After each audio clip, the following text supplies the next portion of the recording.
So for them to receive you, they need to understand that you understand that this is not lit anymore, or this doesn't work, or the new slang that they're using. You need to understand why they have so much pressure that's leading them to drugs before you just name call them and point at them and say, you're taking drugs. So there is a way of connecting with them, and very few of us of our generation can connect with the 20-year-old. I had a few 20-year-olds that came to our studio this week.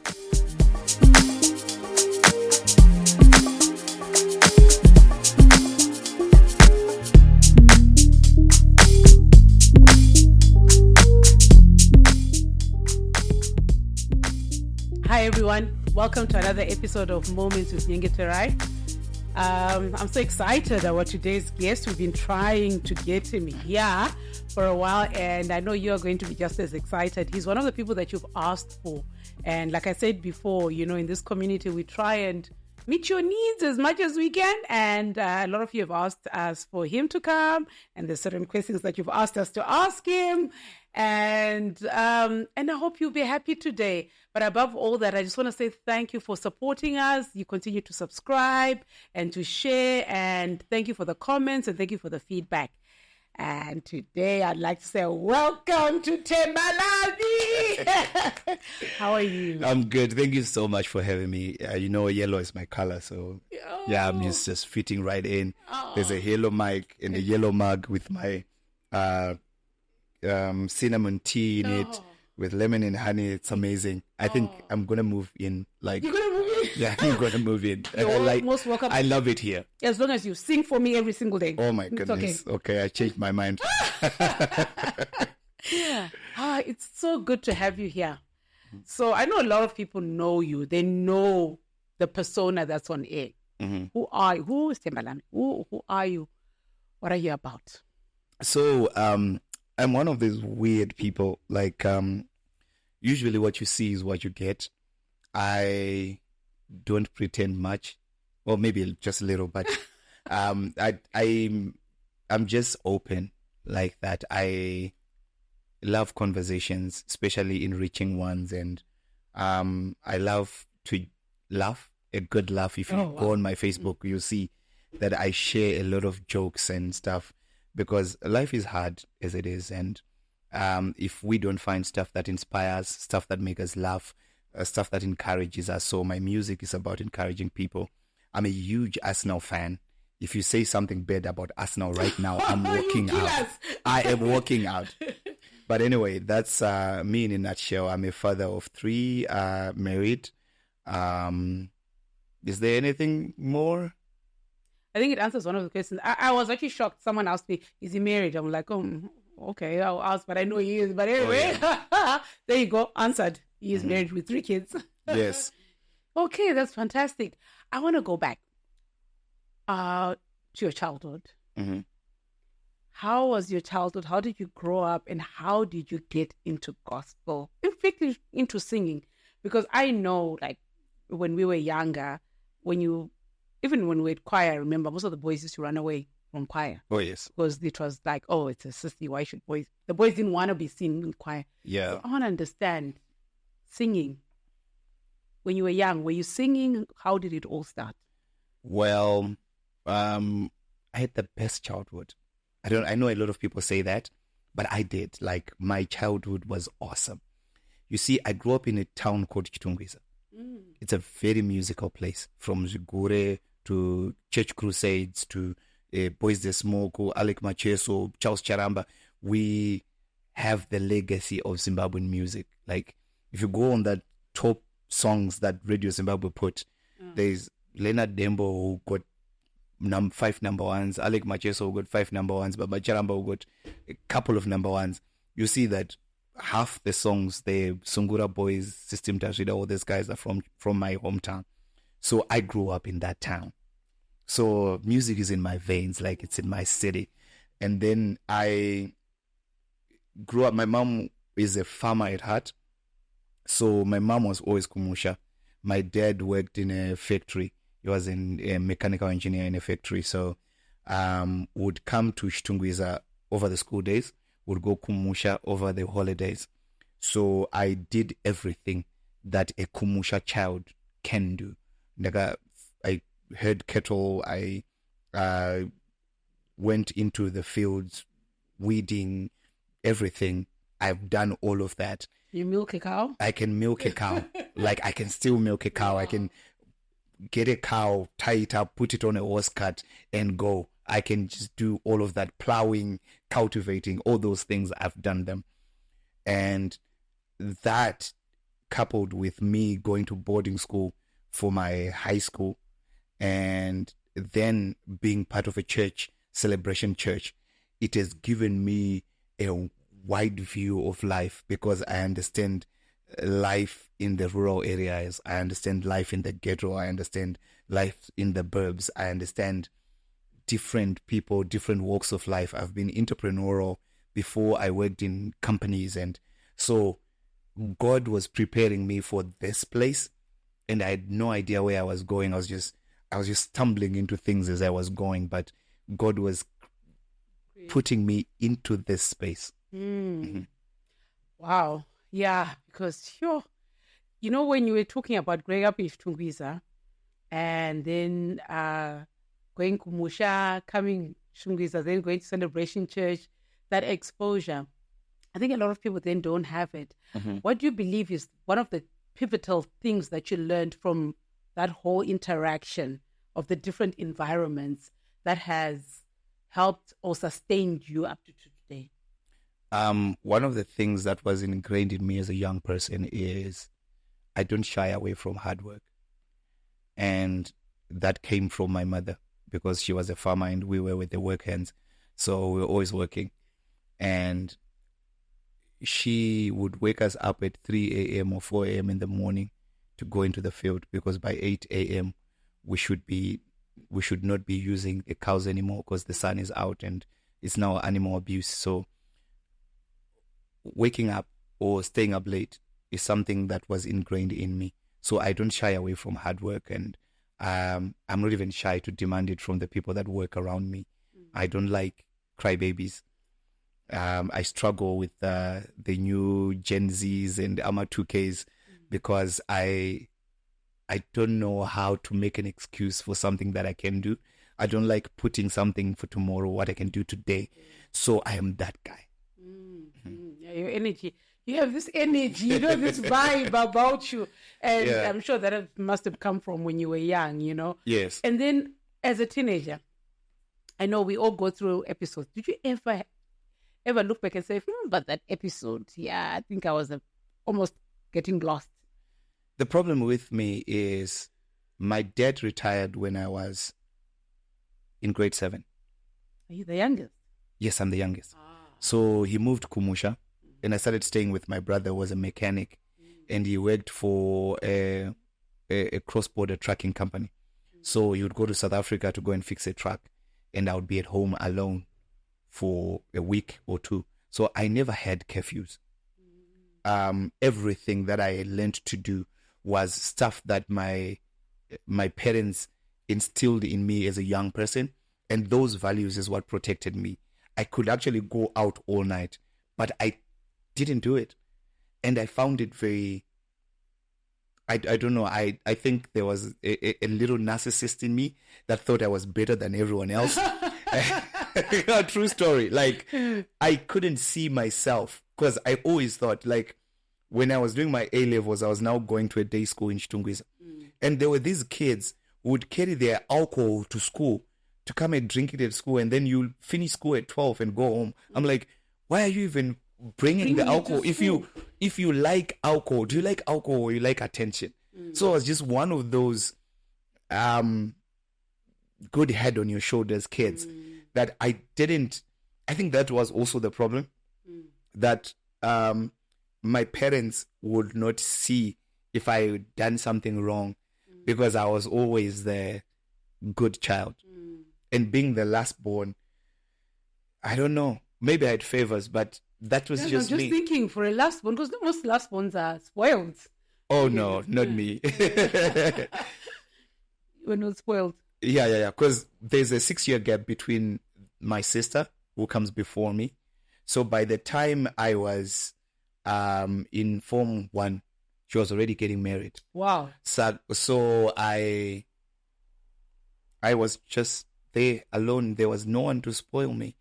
Yeah. So it was just that. Wow. So how did you get into gospel music? In fact, were you always in gospel? Did you just start in gospel, or it's something that you kind of like gravitated towards after doing secular music? I think my love for music had always been there. My family is musical. Like I said, we grew up with my dad working in a factory where he was working shifts, and my mom, Kumusha, it was always the kids at home and my siblings.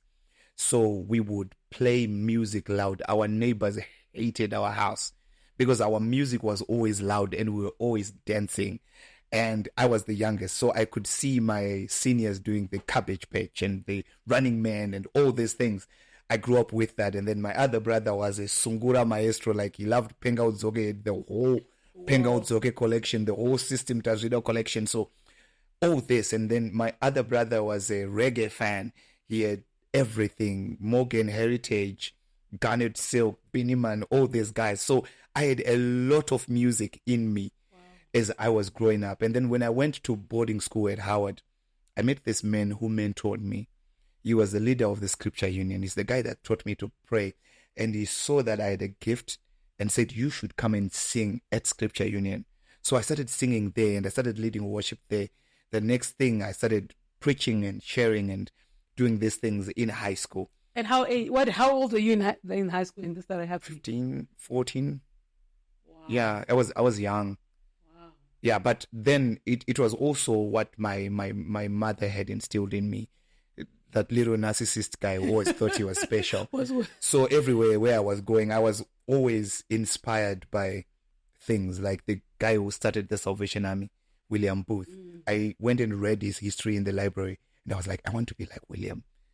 He started the Salvation Army because his country was in a depression and people were giving alcohol to kids, and he started a church that was ministering to drunks and all these things. That's what I want to do. So you see, that little narcissist was always there, thinking that I'm special.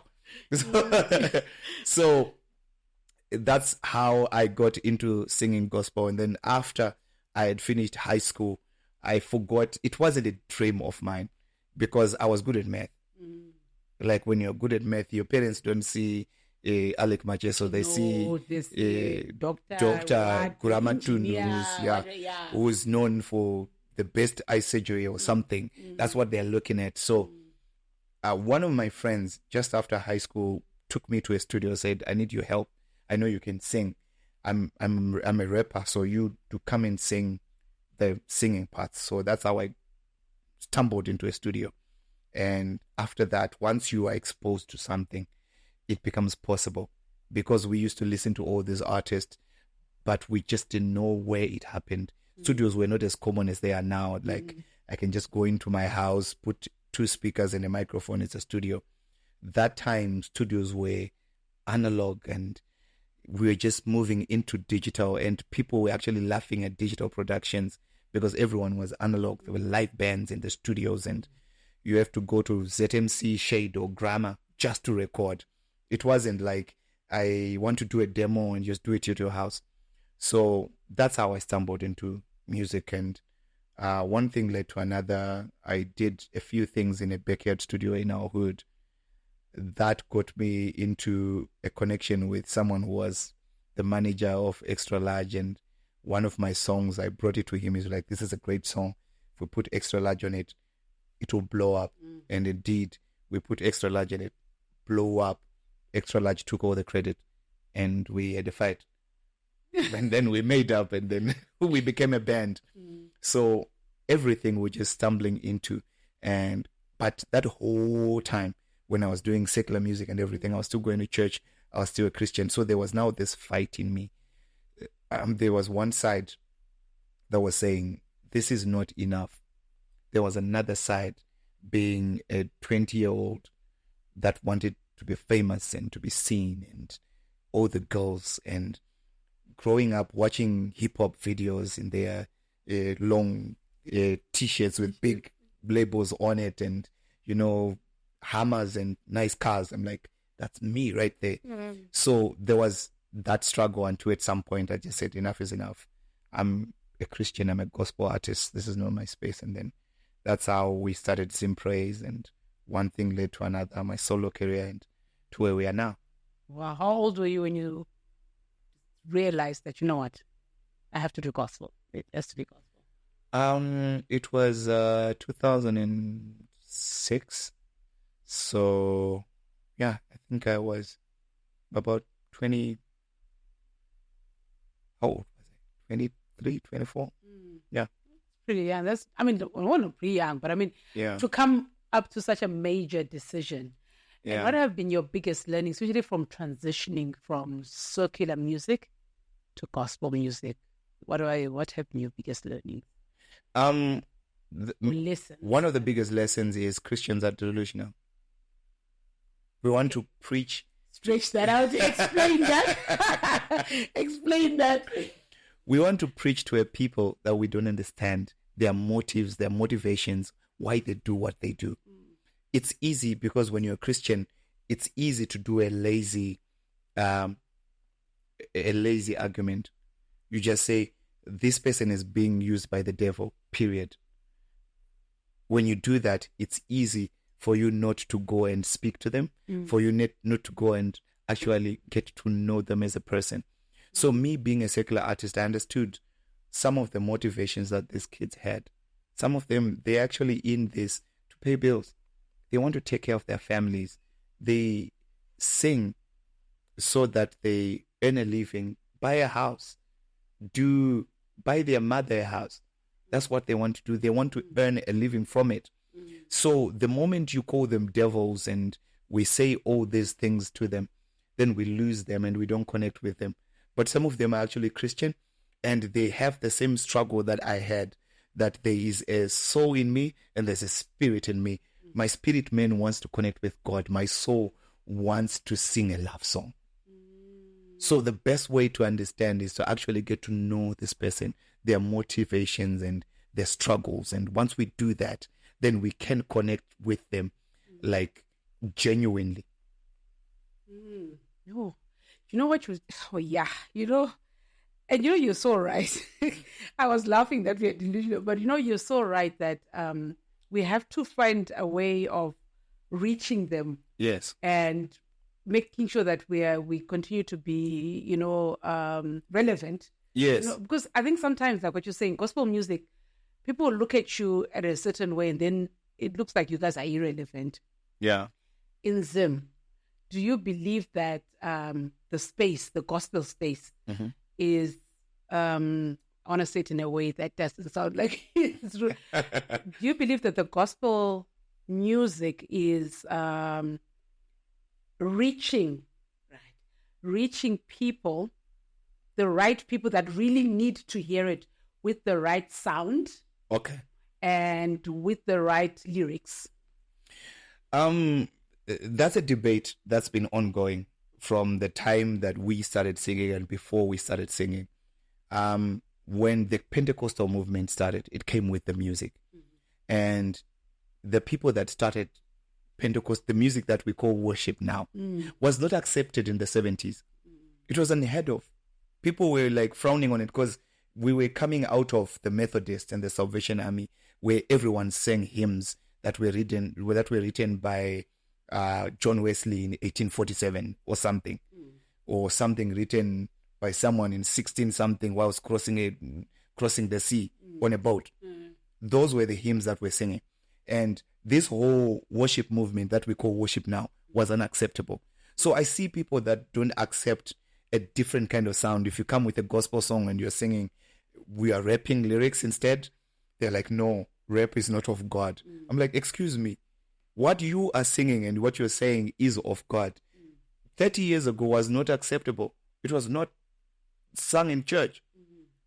So what we need to understand is the sound is different from the message. And we need to understand that for every generation, there's a sound. When John Wesley started writing those hymns and trying to sing them, people were singing things from the Catholic Church, those things that sounded like ancient chants. That's what they were singing. These hymns was something new, and they didn't agree with it. So, but then God uses a different sound for every generation to get to his people. And once we understand that, we don't fight our own young people, and we don't fight some of the arrows that we have in our quiver. Yes. How are you finding that young people, like with your music, like how are they receptive to your music, especially the young people? Let's talk, since you grew up in Shtungisa, young people in the ghetto, how are they accepting your music? Because now there's a lot of music that the young people love, the reggae, raga, soldier love kind of music. Yes. And then you guys come in with gospel. How are the young people receiving you? One of the first things that you need to receive them if you want them to receive you. If you go... you have to say that again. You need to?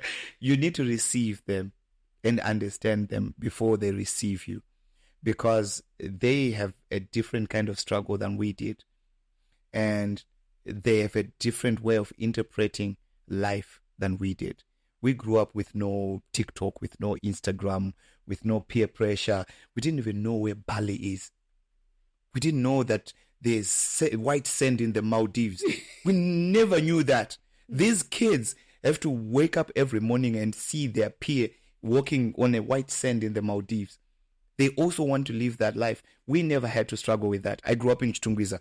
Everyone wore the same shoes. Everyone was wearing taffies. We all got our clothes at Edgar's or Express or Power Cells. And it was the same. And we wore the same type of shoes over Christmas because that was the most trending thing. Now, everything is different. So you can't expect to do the same thing that you were doing for your generation for these ones and expect them to connect. It doesn't work like that. So for them to receive you, they need to understand that you understand that this is not lit anymore, or this doesn't work, or the new slang that they're using. You need to understand why they have so much pressure that's leading them to drugs before you just name call them and point at them and say, you're taking drugs. So there is a way of connecting with them, and very few of us of our generation can connect with the 20-year-olds. I had a few 20-year-olds that came to our studio this week. Girls started smoking weed right in front of my porch. I had an option. I could chase them away, or I could sit with them and actually understand what is going on, because they were very pretty, smart girls. And you can see that there's something missing here. But as long as you label them, shun them, and discard of them, you can't connect with them. And now there's a huge divide. If you go into our churches, they're getting older because the young people are not there anymore. There's nothing for them. Our music is not even created to connect with them. We don't even understand how they think and how they want to connect and how they interact. So churches are getting old because we keep singing the same songs. That chorus that we sang at the Crusades in 1986, and that hymn that we sang when we're doing this, we want them to connect to that, and they are not connecting with it. So what's happening is it becomes mom's church and dad's church. I just go there because they force me to go. But then these kids grow up, and then we send them to the US to go to school. And then what happens? Mom is not there anymore, and they have to find Jesus for themselves. And you know what you're saying? Oh my gosh, it's like resonates with... I'm old, okay, I'm not young, but it resonates with me so much because I grew up in the Anglican church with my mom and dad. I mean, I grew up there. That's where we got married. But when I went to uni, I discovered Pentecostal churches. Yes. And then I came back home and mom was like, no, you have to go to it. And I'm like, no, but I want to go to my guitar. Yes. Like, that kind of thing. And then obviously then time evolves. And then I'm also like, I find I enjoy church when there's a lot of sound, drums. I'm one of those people. Oh, yes. I love the sound, the drums. But then there's some hymns, that old hymns, that I love.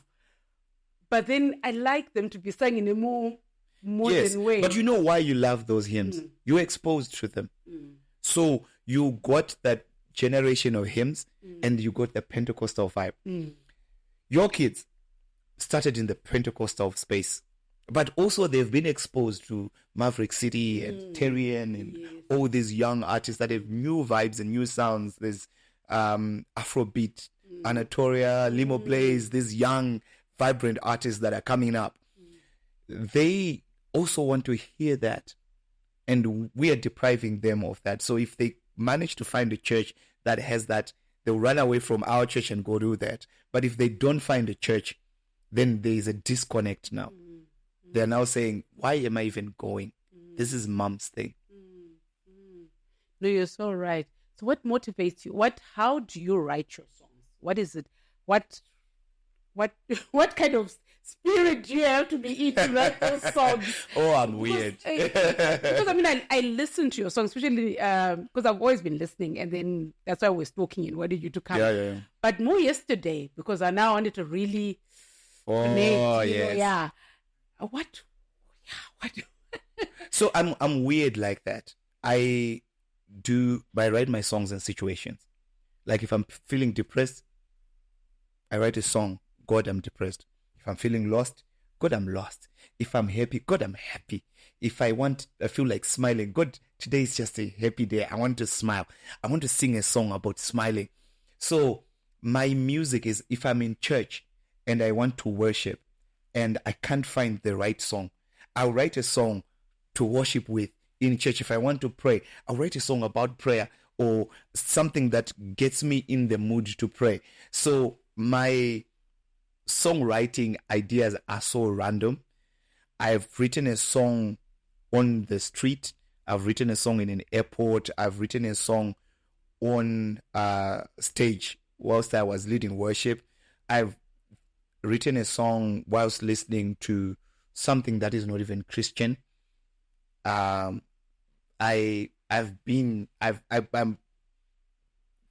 everywhere. Like I can write a song with you.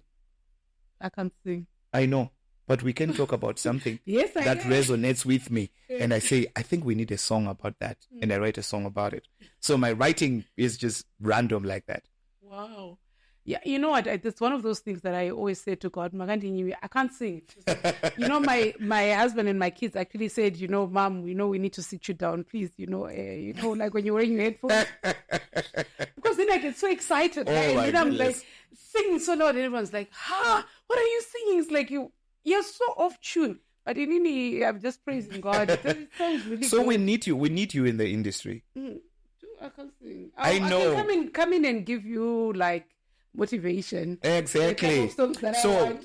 the thing with our music industry is not everyone that is in the music industry should be singing. You can be a DJ, you can be a music manager, you can be a music administrator, but there's one thing that has to be common. You have to love music. So if you don't love music, then it becomes a painful job that you just go to do once in a while. Yeah. So do you listen to secular music as a gospel? Oh, I listen to a lot of secular music. You listen to my playlist, you'll be shocked the things I listen to. Wow. Because, I think we have a perception, and there's now a perception out there where people are like, gospel singers should not be listening to this. But I truly believe that to be relevant, Yes. we need to be exposed to everything and to understand what's happening. Exactly. And I think that's the one thing that I love even about your music as I've been listening to it, because it kind of like crosses I think it crosses generations. Yeah, it does a little. I still struggling to connect with 20-year-olds, but it kind of does. Okay. Yes. My 20-year-old likes one of your songs. So, from your singing, which one do you believe has been the one or two songs that you believe made a huge impact, either on your life or on people's lives? My career has been long. Like I've been doing this for like 14 years. I know. But they should have one or two songs that you say. I have like 10. No, but like I said, for every season there's a sound.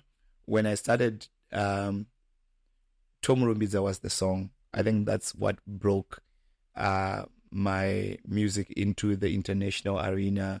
I started touring, and then I did Baete and Hande and again, and then I did I think Manya was one of those songs, and then Ndione was one of those worship songs that I connected with a lot and connected with a lot of people. And then came, I think, Nyasha Dzenyu, and then Mirira, and then Mbiri with Janet. And I did a couple of songs with Welly, LOVE, Andy, what, all those songs. So it has been different seasons, and God has been gracious enough to allow me longevity in this industry. This year is 2024, and from the day I started recording gospel music was in 2006, and if we get to 2026, it's 20 years. And God has given me longevity in terms of just staying relevant and connecting with people, and that's the grace of the music. So Gore Rino this year has been that song that has crossed boundaries and has put me in a place where I'm a celebrity again. I was-ish outside the country. I like that. But was-ish. Yeah, I was famous, but I was not like Winky D or Japreza famous. I was, your face looks familiar, famous. Now, I go into a supermarket and people want to take pictures, and it's a different space for me because I've always been that guy that you just say, you kind of look familiar, but now people actually know me, and it's now a different space, and I'm grateful to God for it. Like, you went where I wanted to take you, Gore Rino. Yo, that vibe, that energy. How did all that come about? Because I promise you that song is just on a different vibe, you know. Besides the fact that TikTok has really made it even worse. Oh, yeah. It's just one of those songs where, hey, she just puts you on a, you know, even if you're feeling low, I mean, if you're still on my playlist, Gore Rino, you're like, yeah, you know. What? Tell me about. So the thing about me is, I've always been an optimist. I am a sucker for good news. Like, if I can just get somewhere and just tell you something good is gonna happen, I'm that guy. Like, I can feel depressed 1 minute and encourage myself and get up jumping. So Gore Rino was one of those songs.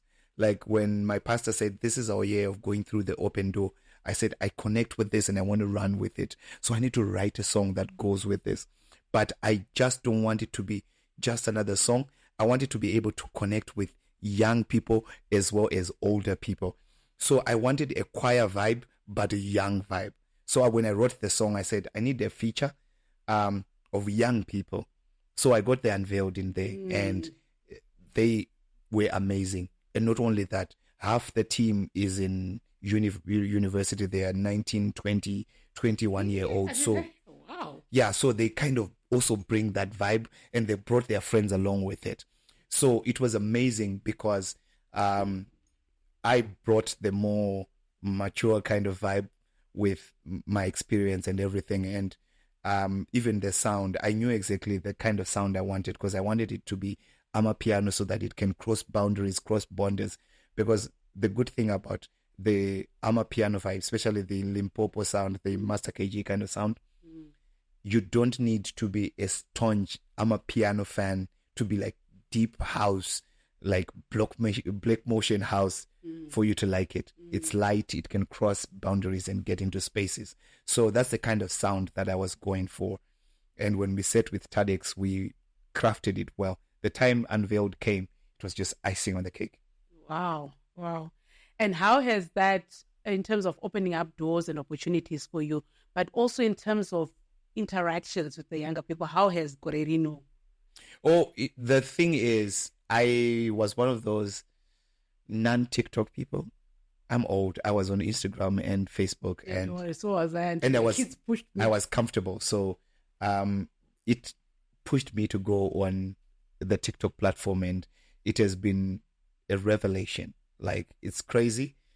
I still don't open it as much, because it's not one of my go-to apps. I'm business oriented, so Facebook with their advertising and everything, I'm kind of drawn to it. But now I'm warming up to it because Gore Rino has opened that door and getting a lot of young people towards my music. Wow. Any collabs in the near future that we can look forward to? Of course, I've got a remix for Gore Rino that's coming end of this month, and it's got 2 features that I'm so excited about. Young, vibrant, also not in the gospel space. So it's going to be interesting, but not really shocking because they are also artists that inspire me. They're not into writing foul things. They write. One of the artists, I think I always call her my minister because she is half gospel or maybe 90% gospel. She's still hanging on. I think she's still struggling. She's in a space where I was, but I know she's coming. So she's on this song and it's amazing. You're going to love it. Oh my gosh, I can't wait. I hope you will come back and then we will sing for us, you know. And any, like, you know, your wife, you're married. Has your wife inspired any of your songs? Well, not really. Or your children? I would say my family has inspired. I did a song called Good Good. There are times that, you know, being a man is hard, and being Men's Mental Health Month. Yeah. Sometimes I get to reflect and look at everything that's happening. If you're a man, most people are just looking at you to provide, and they forget that you're a human being, and it can be frustrating and tiring to the man. So sometimes the man in me wants to complain. But then I also have to look back and look at what God has done for me.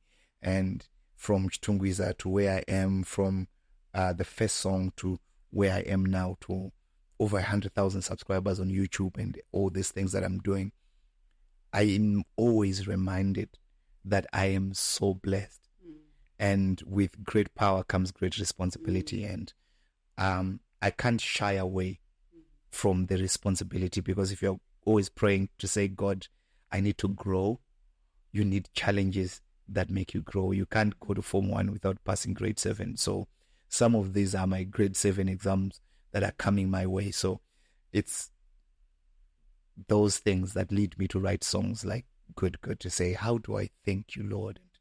When I look at my kids and my family and my mother and all these people, and sitting here on yellow couches with Nyengeterai, it's not something that I take for granted, because I have to mean something in your life and in the life of your viewers for you to allow me to sit in this seat. So some of those things that really inspire me. Wow.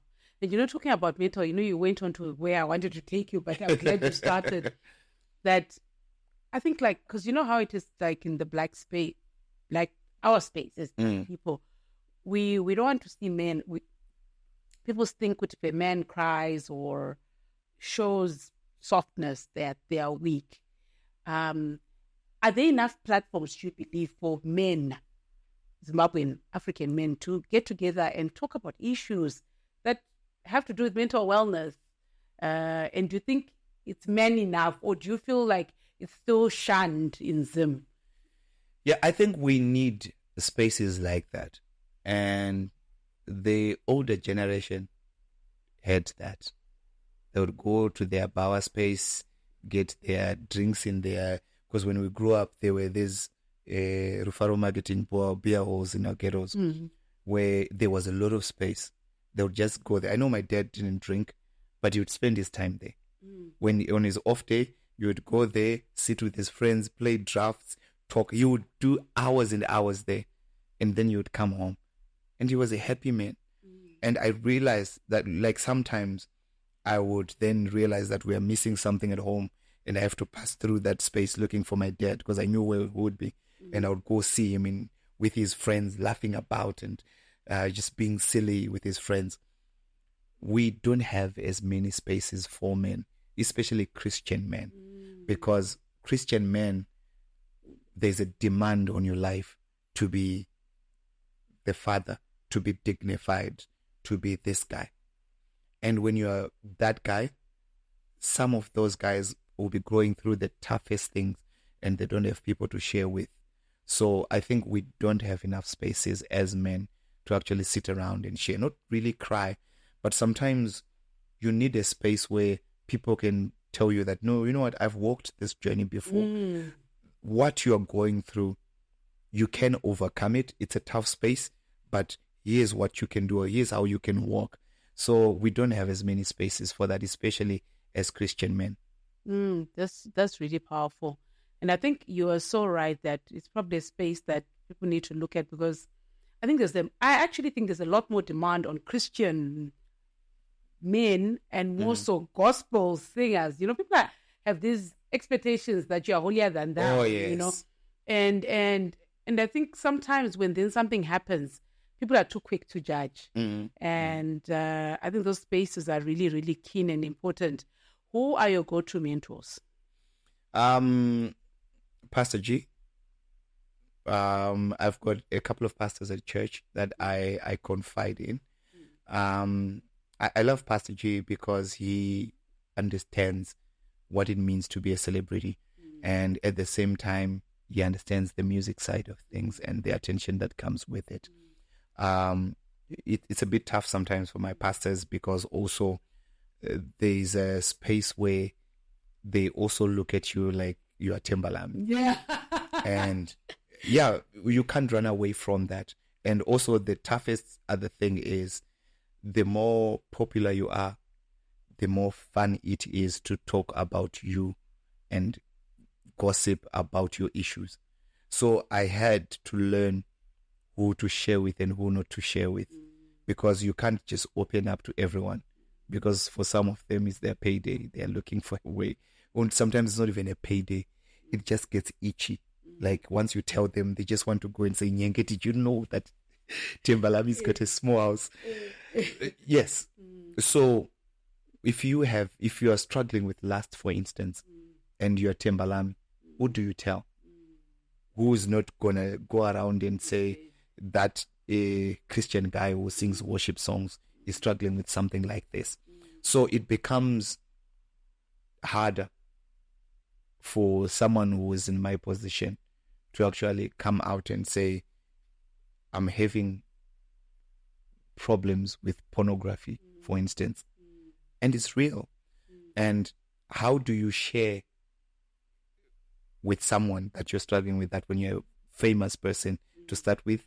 You're a Christian, and people expect you to be perfect.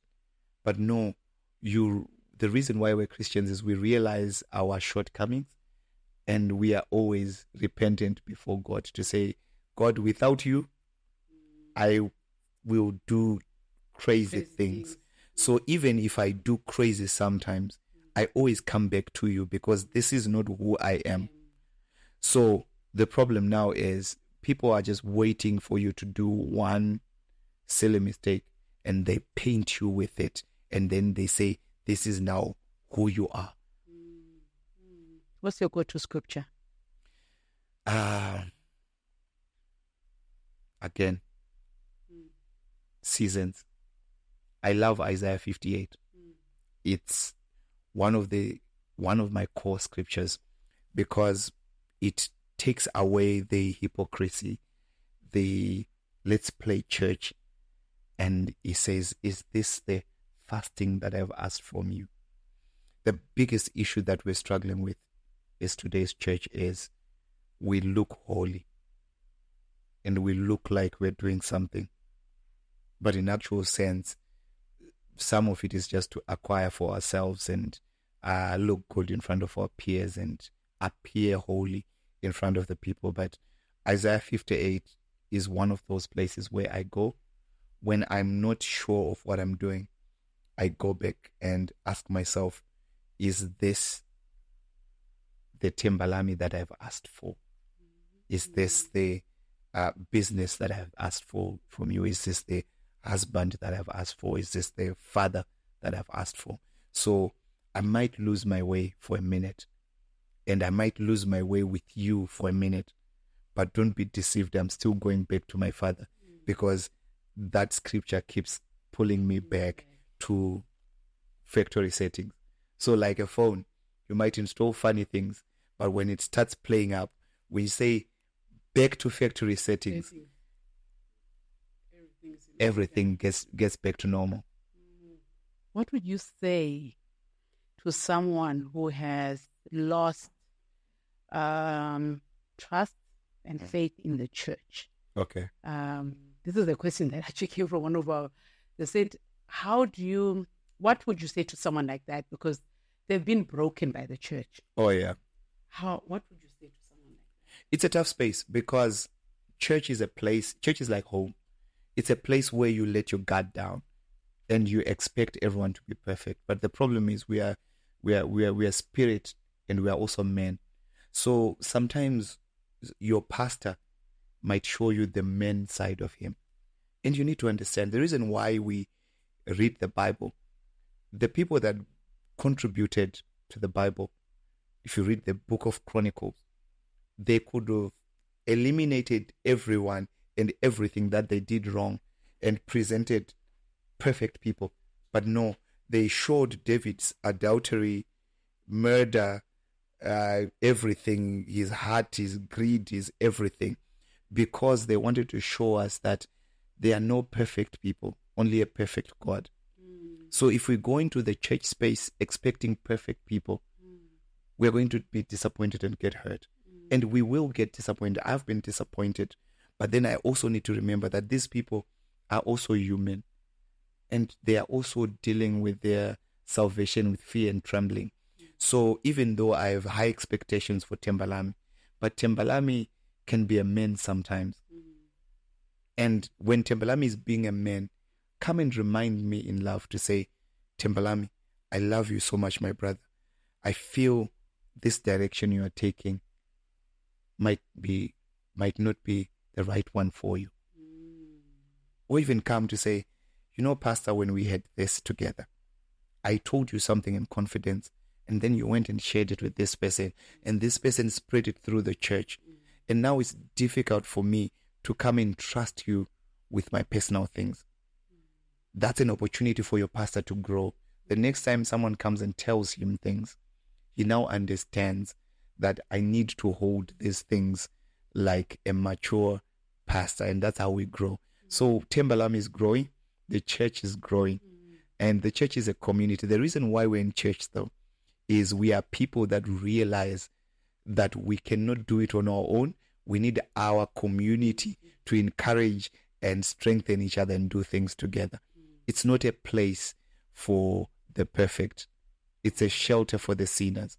So if you go there looking for a trophy for the winners, the church is not that. It's a shelter for the sinners, and people are struggling with different things. So sometimes it might just come out. Like you might be a pretty girl who gets asked out by a pastor and you get disappointed. No, he's just a man. What you need to do is sometimes speak to the king in him to say, no, pastor, you are my pastor and you cannot speak to me this way. That also reminds him of his place. That's why Nathan went to David and said, what would you do if someone had a vineyard? He went and explained it that way. So sometimes you need to approach your leaders and say, what would you do if something like this? And then after that, you're like, no, pastor, that person is you. You see that difference? Yeah. And after Nathan came to David, David went and repented and cried before God.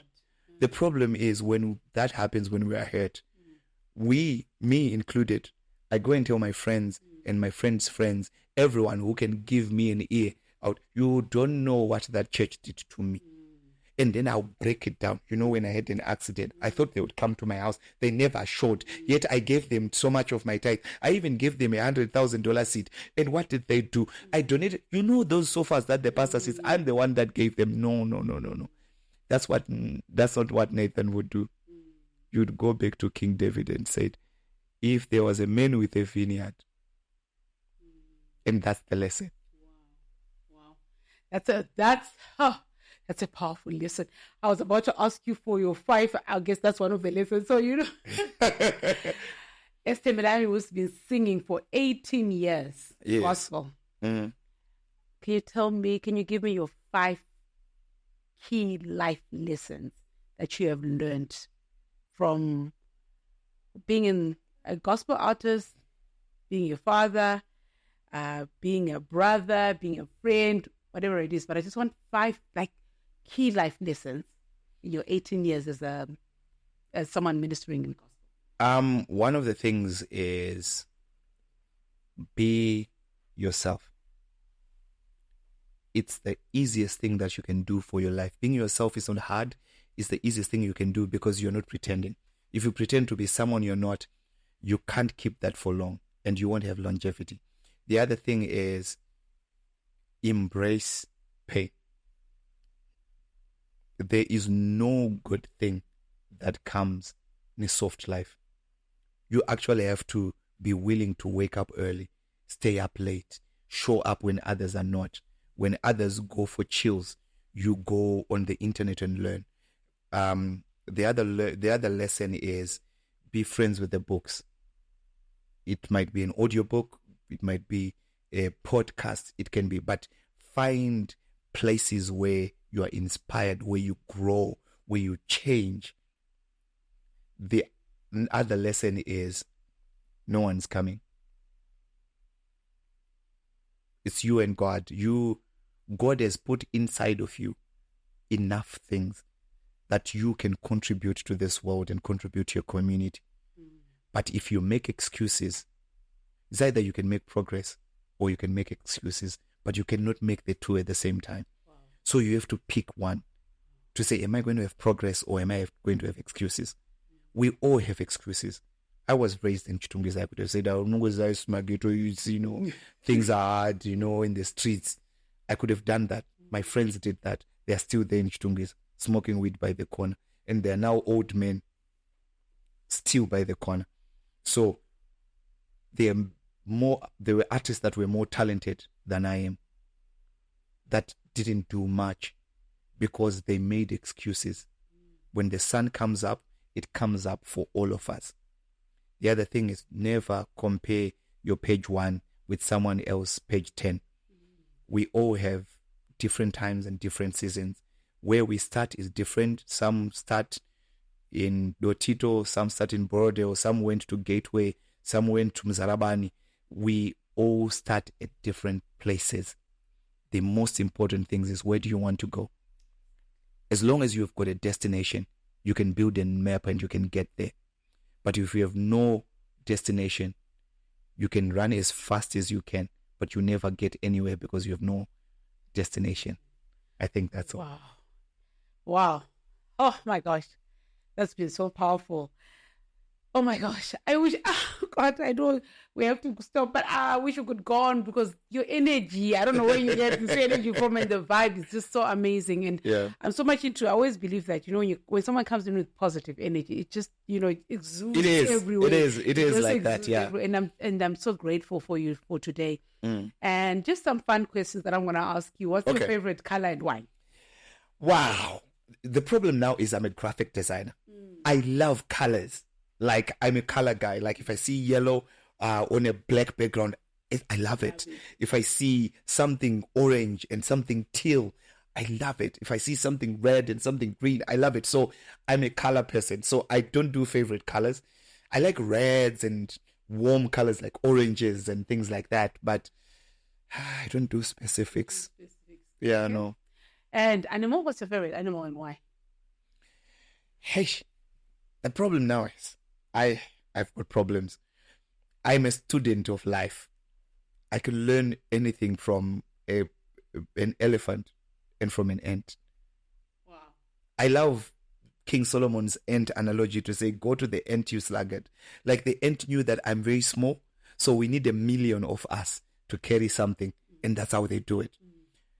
The elephant on the other end, he just knows I am the biggest guy. I can just throw my energy around. But they are fascinating animals like a monkey. A monkey is one of those most interesting things I've ever seen. I grew up going to the river because we had a garden. And monkeys would come and pick up fruit and things in our garden. Do you know you would pick up a rock, a monkey would run on top of the trees like 50 meters away. You throw the rock and you miss it. The moment you turn around, it's already back picking up things. And it's that smart. And it can still pick up things and just do that. It's crazy. That's a really good one. What are you reading currently? Right now I'm listening to a podcast called The Founders. Ooh, it's amazing. I love it. I love that. Yeah. And then I'm reading The Compound Effect. It's a really good book. It talks about just doing tiny. It's like Atomic Habits. Yeah.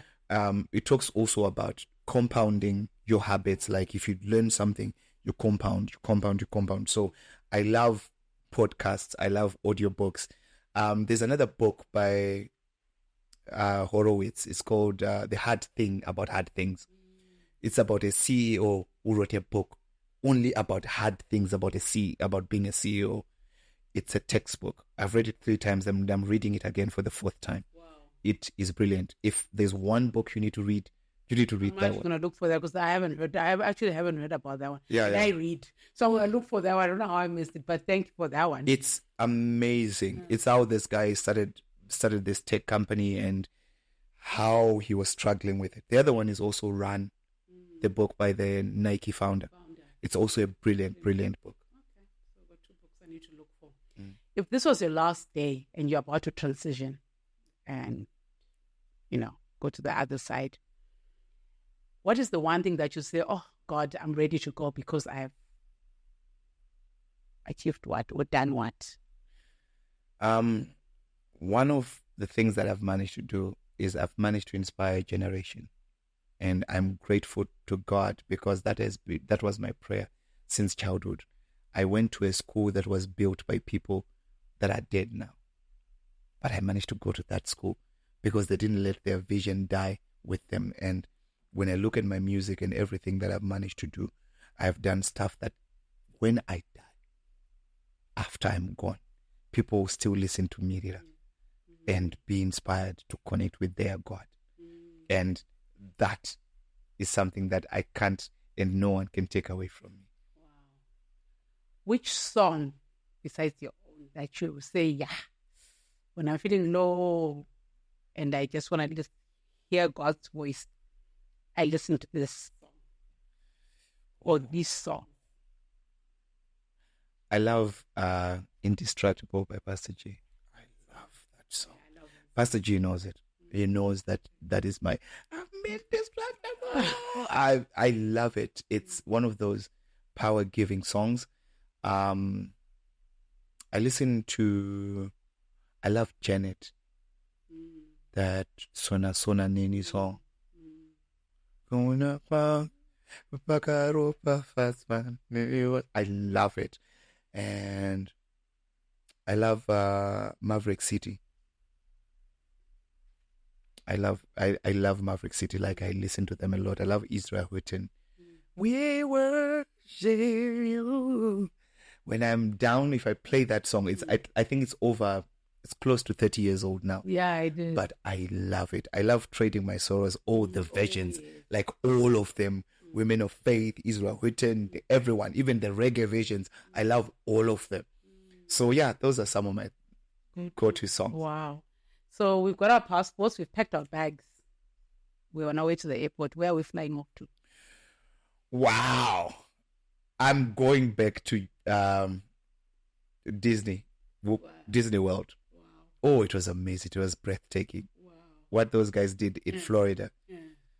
It's one of my things that I want to be able to take my family there. Not once, but more than once. Yeah. That's where we're going. Oh, wow. Yay. We're going to Disney so we can bring things important for adults to play. We're too serious sometimes, yes. You know? And adults can play too. That's the beauty of it. Yeah. I love that. You know what? We could go on. But before we go, you have to sing. Okay. Even Kalutu. Okay. I'll sing one song. Yes. This year, Ikolerago, Tariune, I said, okay, I'm done. All right, to our viewers, this year, in Gore Rino. Yes. No, people think you have to sing again. You have to sing it. There's no chorus. Look at this.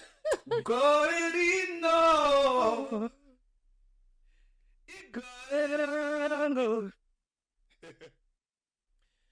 Power soul. Zalanjana Vinda. Don't come with Sheila. Don't come with Sheila. Don't come with Sheila. Don't come with Sheila. Amen. Oh my God, I can't even add on to that. Our viewers, Gore Rino. Let's come Jira. Can't sit without come Jira. Don't come Jira. This year is our year. And it's going to be an amazing year, and receive, and run with it. Thank you. I'll see you next week. Goodbye.